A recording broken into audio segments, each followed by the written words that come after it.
In this video, we're going to talk a little bit more about the rhetorical situation.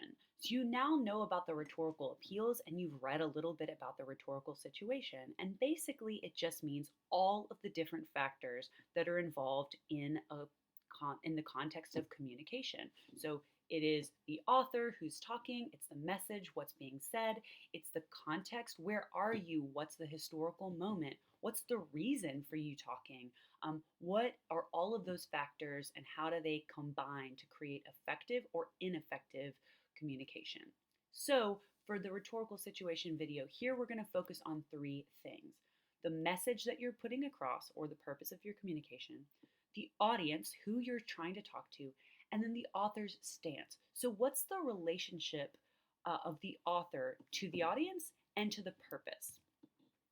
And why are we doing this? Well, we want to figure out what are the good strategies. How do we really look at our audience and our purpose and ourself whenever we're trying to explain something or persuade? Sometimes we do that well, and we can look at examples of ways that those things hook up to make effective communications. And we can look at examples of times when it's less effective or ineffective, frankly. So what we're going to do is, in order to do this, we're going to compare two different music videos, and we're going to consider them and the rhetorical situation of the two music videos. We're going to start with This Is America by Childish Gambino. This is a couple years old, but it still absolutely resonates. So let's look at the purpose. So the purpose for this particular music video, there are a lot of different purposes that we could articulate.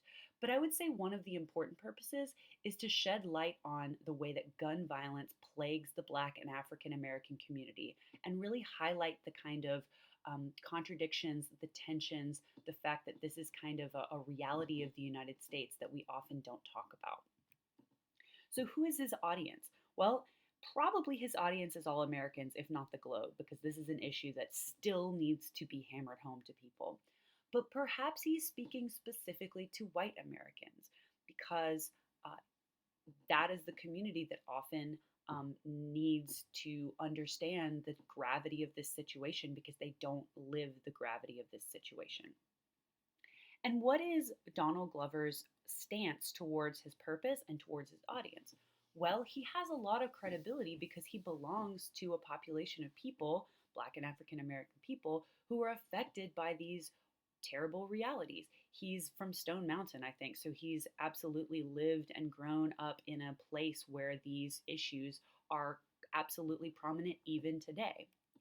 So, this video is effective for a lot of reasons. It's incredibly well shot. It brings up crazy things that twists and turns, things that you don't expect. It's very unexpected, but it got a lot of critical and popular acclaim, and it absolutely still resonates. Like even on the platform of TikTok, it's brought up a lot. Like it's used for a lot of TikToks today, and I think that its effectiveness is clear, and it has to do a little bit with this: the fact that he is using his platform and his stance to really bring to light some of these important issues and do it in a creative way. So there's a lot of effectiveness here.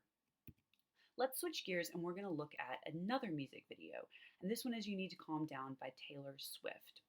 So there are, again, many purposes in the video, but two of them are to advocate for decreased LGBTQ plus discrimination and to advocate for less social media hate for Taylor Swift. So if you've seen this video, you see that she's basically saying we all need to calm down.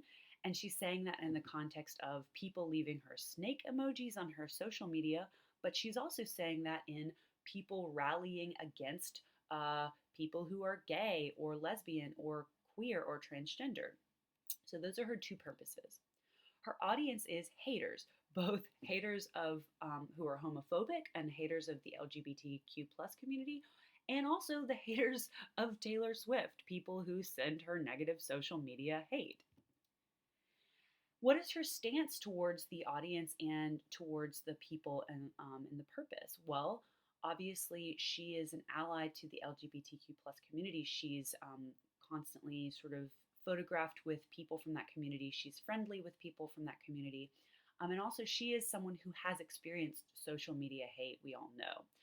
She's also someone who has experienced social media love, but that's another story.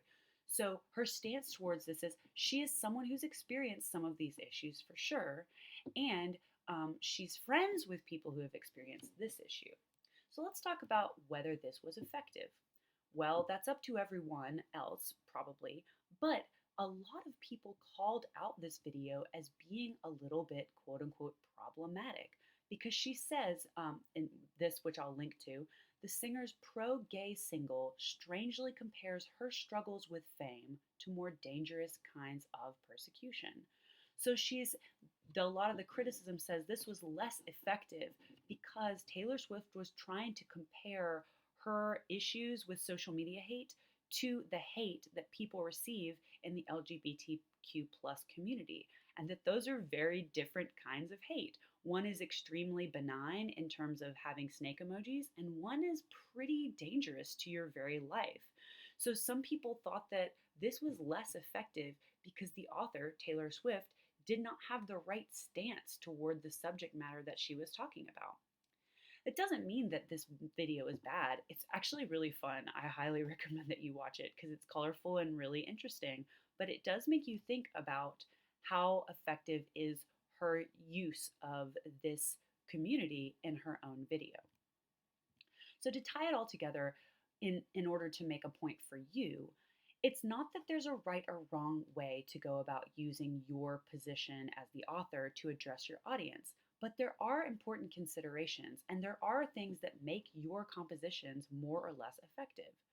So, what you need to do is always think outside of yourself because you're always communicating with some audience and you don't know what their thoughts and opinions are. So, you need to work to understand your audience and you also need to work to understand your context.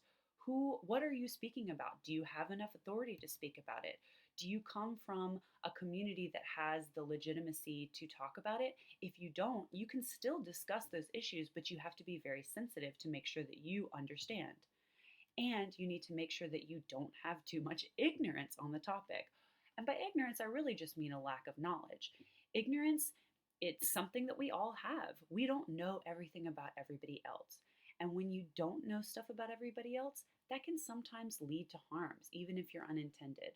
There's no perfect form of communication, there's no perfect composition. But what we want to do is make sure that we educate ourselves enough so that we don't harm the people that we're trying to talk to or we're trying to persuade.